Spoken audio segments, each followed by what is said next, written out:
नमस्कार, मैं अरुण कुमार वर्मा। आप लोगों का हमारे डीएलएस क्लासेस में स्वागत है। आज मैं आप लोगों को कक्षा 11 फिजिक्स चैप्टर नंबर 1 जिसका नाम है भौतिक जगत, उसमें अगला पार्ट यानी पार्ट नंबर 5 आज आप लोगों को बताएंगे। यानी कि हेडिंग क्या थी चौथे पार्ट में कि प्रकृति में पाए जाने वाले मूल बल। तो प्रकृति में मूल बल कितने प्रकार के पाए जाते हैं? 4 ही प्रकार के बल जो है प्रकृति में पाए जाते हैं जिन्हें मूल बल माना जाता है या कहा जाता है।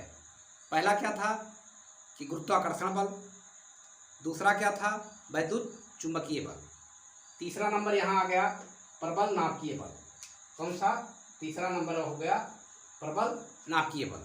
उसके बाद अगला चौथा नंबर जो होता है क्षीण नाभिकीय बल। यानी कि प्रकृति में 4 ही बल मूल बल पाए जाते हैं और इसके अतिरिक्त जितने भी बल होते हैं सब कौन से बल होते हैं? इन्हीं के द्वारा उत्पन्न हुए बल होते हैं। इसीलिए उन्हें क्या कहा जाता है? व्युत्पन्न बल या डिराइव्ड फोर्स कहा जाता है। तो इस प्रकार से आप लोगों को 2 बल के बारे में मैंने पिछले पार्ट में यानी पार्ट नंबर 4 में बता दिया है। ये पार्ट नंबर अगला 5वां है। इसमें जो है क्या है? प्रबल नाभिकीय बल। प्रबल नाभिकीय बल क्या होता है? प्रबल नाभिकीय बल बेटा वो होता है जिसमें नाभिक में प्रोटॉनों तथा न्यूट्रॉनों को एक साथ एक साथ बांधने वाला बल क्या कहलाता है? प्रबल नाभिकीय बल कहलाता है। नाभिक में क्या होता है? देखिए नाभिक क्या होता है। नाभिक यहाँ ये हो गया पूरा परमाणु। क्या होगा? इसके बाहर जब सेल्स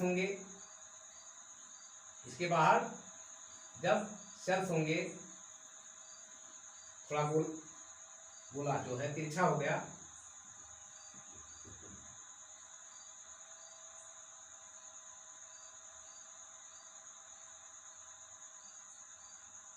इस प्रकार से।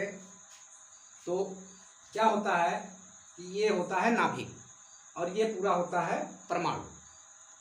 तो नाभिक जो होता है परमाणु के अंदर विद्यमान होता है और इसी पर जो है चूंकि इलेक्ट्रॉन का भार बहुत ही कम होता है, प्रोटॉन और न्यूट्रॉन के भार के कारण नाभिक का समस्त परमाणु का समस्त द्रव्यमान जो है नाभिक पर ही डिपेंड होता है, नाभिक के अंदर ही निहित होता है। इसलिए जो है नाभिक के अंदर क्या क्या पाए जाते हैं? प्रोटॉन पाया जाता है P+, प्रोटॉन को P+ से दिखाते हैं। और क्या पाया जाता है? न्यूट्रॉन पाया जाता है, यानी कि इस पर कोई चार्ज नहीं होता है, इसलिए N0 से दिखाया जाता है। तो प्रोटॉन और न्यूट्रॉन नाभिक के अंदर विद्यमान होते हैं, जिसे संपूर्ण रूप से क्या कहा जाता है? न्यूक्लियन कहा जाता है। तो यही होता है कि प्रोटॉन और न्यूट्रॉन जो है इन्हीं पर जो है परमाणु का समस्त भार जो है होता है। तो इसी ये जो है क्या होता है? प्रोटॉनों, तो प्रबल नाभिकीय बल क्या होता है? प्रोटॉनों तथा न्यूट्रॉनों को क्या करता है? प्रबल रूप से बांधने का कार्य करता है, जिसे क्या कहा जाता है?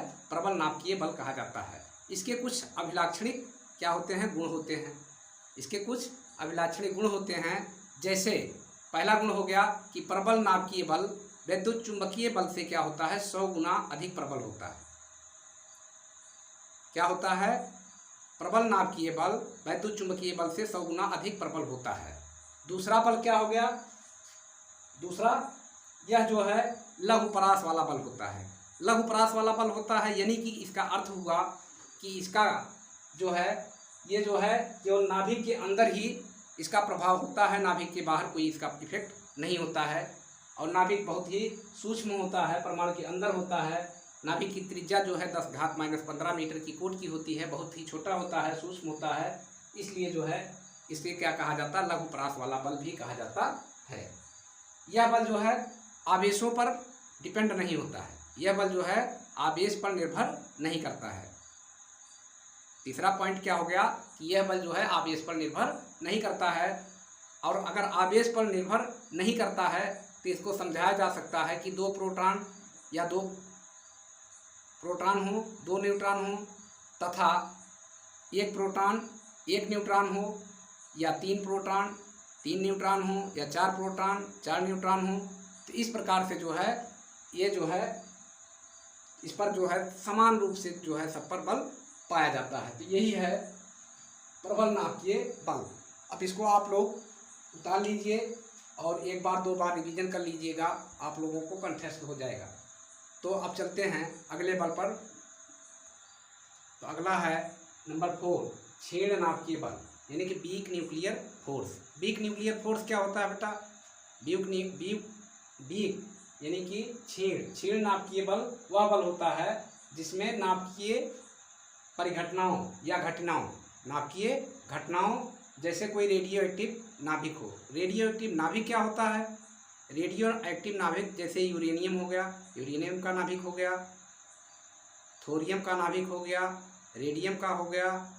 तो इन सब का नाभिक जो होता है वो क्या होता है? Radio active. ये सब क्या होते हैं? रेडियो एक्टिव पदार्थ होते हैं। जो रेडियो एक्टिव पदार्थ होंगे उन्हीं का नाभिक तो रेडियो एक्टिव होगा। तो इसलिए जो है नाभिकीय घटनाओं जैसे रेडियो एक्टिव नाभिक के बीटा क्षय, तो उनसे क्या होता है? अल्फा कण का क्षय होता है, बीटा कण का क्षय होता है और गामा किरणें जो है निकलती हैं। इस प्रकार की घटनाएं रेडियो एक्टिव तत्वों में होती हैं। तो इस प्रकार से नाभिकीय घटनाओं जैसे रेडियो एक्टिव नाभिक के बीटा क्षय यानी कि बीटा डीके में तथा मूल कणों के बीच कार्य करने वाला बल क्षीण नाभिकीय बल कहलाता है। इसमें देखिए कि क्या है कि नाभिकीय घटनाओं जैसे रेडियो एक्टिव नाभिक वह नाभिक होगा जो रेडियो एक्टिव तत्व होगा, जैसे पोलोनियम हो गया, एक्टिनियम हो गया और हाइड्रोजन के समस्थानिक जो है 3 समस्थानिक होते हैं हाइड्रोजन के।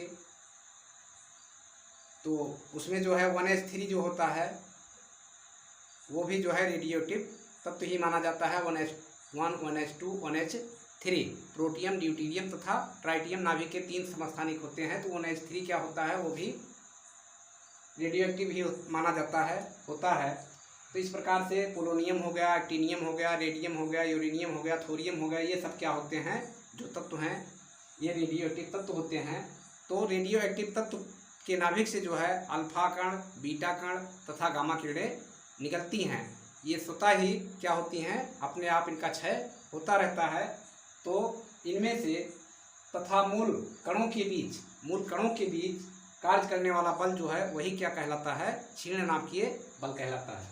क्षीण नाभिकीय बल के अभिलाक्षणिक लक्षण क्या हैं? यह भी जो है प्रबल नाभिकीय बल की तरह जो है लघुपरासी होता है। जैसे प्रबल नाभिकीय बल लघुपरासी होता था, उसी प्रकार से जो है ये क्षीण नाभिकीय बल भी क्या होता है? लघुपरासी होता है। अब उसके बाद क्या होता है? अगला, नाभिकीय आकार से अधिक दूरियों पर क्या होता है? इसका प्रभाव नहीं होता, यानी कि नाभिक के बाहर इसका कोई प्रभाव नहीं होता है। जिस प्रकार से प्रबल नाभिकीय बल का होता था उसी प्रकार से इसका लाक्षणिक गुण इसका भी है। इसमें जो है आजकल क्या है? सभी मूल बल किसी अभिलाक्षणिक बल के विनिमय से ही उत्पन्न होते हैं। आजकल यह माना जाता है कि सभी मूल बल किसी अभिलाक्षणिक बल के विनिमय से, विनिमय माने एक्सचेंज, अदला बदली से ही जो है उत्पन्न होते हैं। जैसे वैद्युत चुंबकीय बल क्या होता है? आवेशित कणों के बीच फोटानों, ये इंपॉर्टेंट है बेटा। वैद्युत चुंबकीय बल आवेशित कणों के बीच फोटानों के विनिमय से उत्पन्न होता है।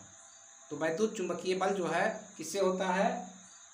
आवेशित कणों के बीच। आवेशित माने जो पॉजिटिव और निगेटिव कण होते हैं उनके बीच फोटानों के एक्सचेंज से उत्पन्न होता है, अदली बदली से या विनिमय से उत्पन्न होने वाला बल होता है।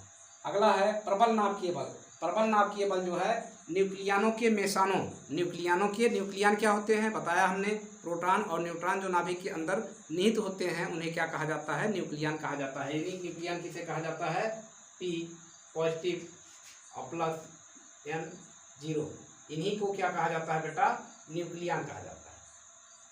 कंबाइंड रूप से इन्हीं को क्या कहा जाता है? न्यूक्लियन, इन्हीं को न्यूक्लियन कहा जाता है।